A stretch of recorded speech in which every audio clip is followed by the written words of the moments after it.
বিসমিল্লাহির রহমানির রহিম। হ্যালো বন্ধুরা, আজ আমি আপনাদের সামনে একটি নতুন টিউটোরিয়াল নিয়ে হাজির হয়েছি। আমাদের আজকের টিউটোরিয়ালের নাম ব্যাকগ্রাউন্ড রিমুভ।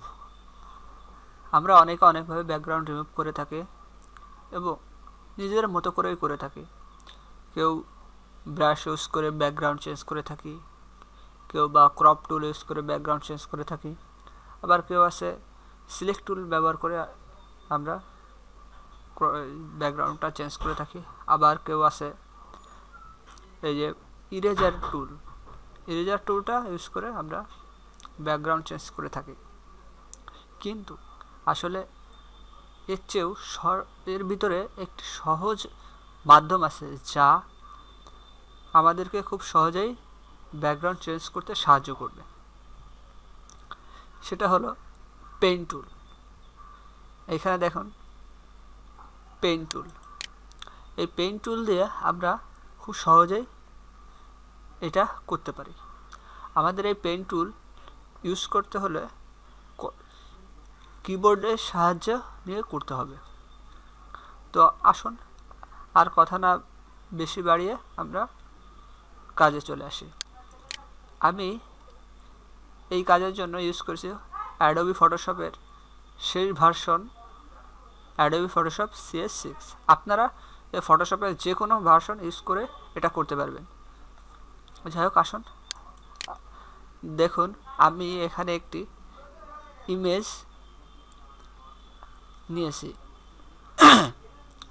এখন এই ইমেজকে আমি যদি ব্যাকগ্রাউন্ড চেঞ্জ করতে চাই, আমি কিবোর্ড থেকে অল্টার সিলেক্ট করে মাউসের যে চাকা আছে আমি সামনের দিকে যদি একটু এগিয়ে দিই তাহলে এটা জুম হচ্ছে এবং পিছনে দিলে জুম আউট হচ্ছে। তবে আমাকে এক জায়গা থেকে কাজ শুরু করতে হবে, সেটা আমি নিচে থেকে শুরু করতে পারি। দেখুন আমি এইখান থেকে শুরু করি। সচরাচর বাম দিক থেকে শুরু করলেই এটা সুবিধা হয়, এই জন্য আমরা বাম দিক থেকে করছি। আর মনে রাখবেন আমরা কিছুটা এই যে ইমেজ আছে, ইমেজের যে রেখা বরাবর আছে মেইন ইমেজের এর ব্যাকগ্রাউন্ড বাদ দিয়ে আমরা মেইন ইমেজ থেকে কিছু বর্ধিত অংশ কেটে দিব। এই কেটে দেওয়ার জন্য আমরা একটু বেশি করে সিলেক্ট করব। দেখুন আমরা এই বরাবর সিলেক্ট করছি।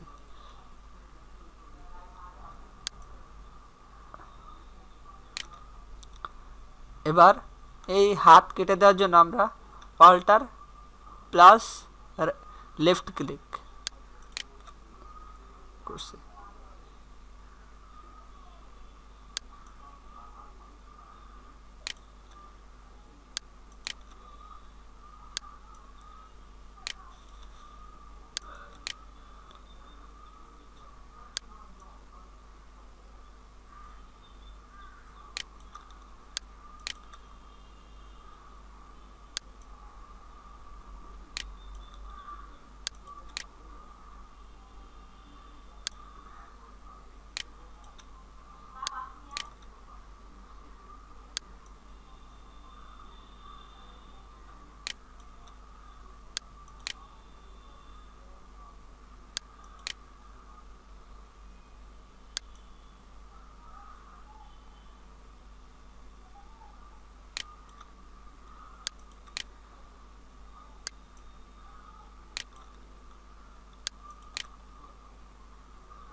দেখুন বন্ধুরা, আমরা আমাদের সিলেকশনটা পাথ করা হয়ে গেছে। এখন আমরা এখানে একটি রাইট ক্লিক করে মেক এ সিলেকশনে ক্লিক করব।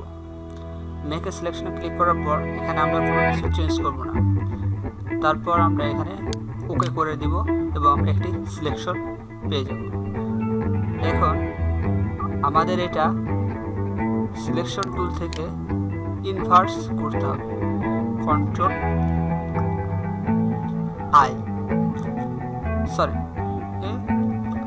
কন্ট্রোল অল্টার আই দিলে এটা দেখুন ইনভার্স সিলেক্ট হয়ে গেছে বা বাইরের অংশ সিলেক্ট হয়ে গেছে। এর ফলে আমরা এখান থেকে আমাদের ব্যাকগ্রাউন্ড কালার যেটা খুশি আমরা সেটা দিতে পারি। সাধারণত এখন স্থানীয়ভাবে আমাদের এখানে বাংলাদেশে এটা ব্যবহৃত হচ্ছে সাদা ব্যাকগ্রাউন্ড সব জায়গায়। এখন এই জন্য আমরা সাদা ব্যাকগ্রাউন্ড করে দিলাম, যেটা আপনাদের বোঝার সুবিধার্থে। দেখুন বন্ধুরা, আমাদের এইখানে একটু সিলেকশনের গ্যাপ চলে আসছে। আমরা এটাকে কন্ট্রোল ডি প্রেস করে আমরা সিলেকশনটা ছেড়ে দিব এবং আরেকবার আমরা এখানে সিলেক্ট করে নিব পেন টুলের সাহায্যে। ঠিক একইভাবে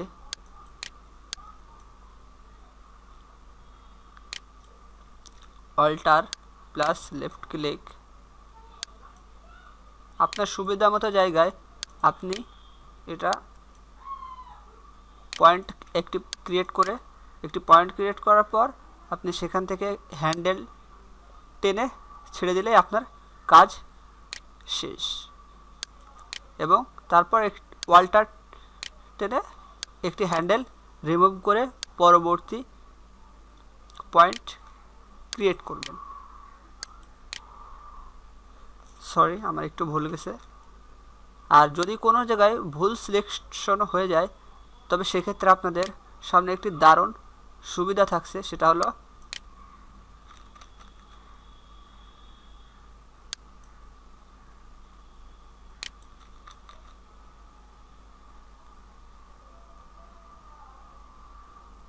কন্ট্রোল জেড ক্রিয়েট করলে আপনার এখানে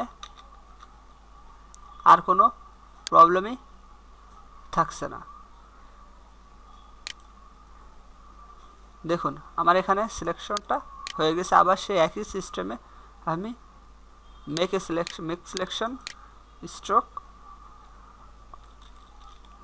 অল্টার ডিলিট বাটন প্রেসের মাধ্যমে আমরা এখানে একটি সুন্দর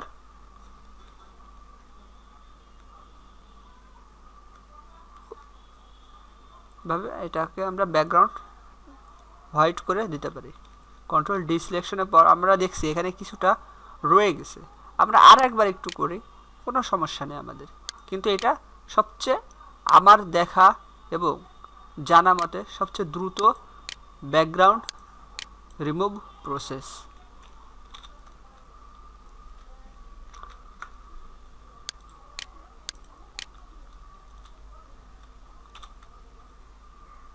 এছাড়াও যদি আপনাদের কারো কাছে কোনো জানা নতুন কোনো বিষয় থাকে তাহলে আমাদের সাথে আমাদের ইউটিউব চ্যানেলে আপনারা শেয়ার করে আমাদেরকে জানাতে পারেন। দেখুন কি অসাধারণভাবে আমাদের ব্যাকগ্রাউন্ডটা চেঞ্জ হয়েছে এবং ছবিটার কোনো রকম সৌন্দর্য আমরা কমাইনি। দেখুন আমাদের কাজ এখানে সমাপ্ত। আশা করি বন্ধুরা আপনারা এটা বুঝতে পেরেছেন এবং আপনাদের কাছে অনুরোধ থাকবে যে আমাদের ইউটিউব চ্যানেলটি সাবস্ক্রাইব করুন এবং আপনাদের মূল্যবান মতামত আমাদেরকে জানাবেন। এরপর আমরা এখান থেকে দেখুন সেভ অ্যাজ বা সেভ যেটাই দিতে পারি। আমাদের এখানে ডেস্কটপে আমরা এটা সেভ করতে পারি। আমরা আমাদের ডেস্কটপের ছবিটা দেখতে পারি, যা অসাধারণ একটি ইমেজের রূপ নিয়েছে। দেখুন আর এভাবে আপনারা ফটোশপের সাহায্যে খুব সহজেই ব্যাকগ্রাউন্ড রিমুভ করতে পারবেন। আশা করি বন্ধুরা আমাদের এই টিউটোরিয়ালটি আপনাদের ভালো লাগবে এবং এরপর আপনাদের মতামতের উপর ভিত্তি করে আমরা এর আগামী টিউটোরিয়ালকে সাজানোর চেষ্টা করব আরও সুন্দরভাবে। আজকের মতো এ পর্যন্ত। আমি টিপু সুলতান আপনাদের কাছ থেকে বিদায় নিচ্ছি। আসসালামু আলাইকুম।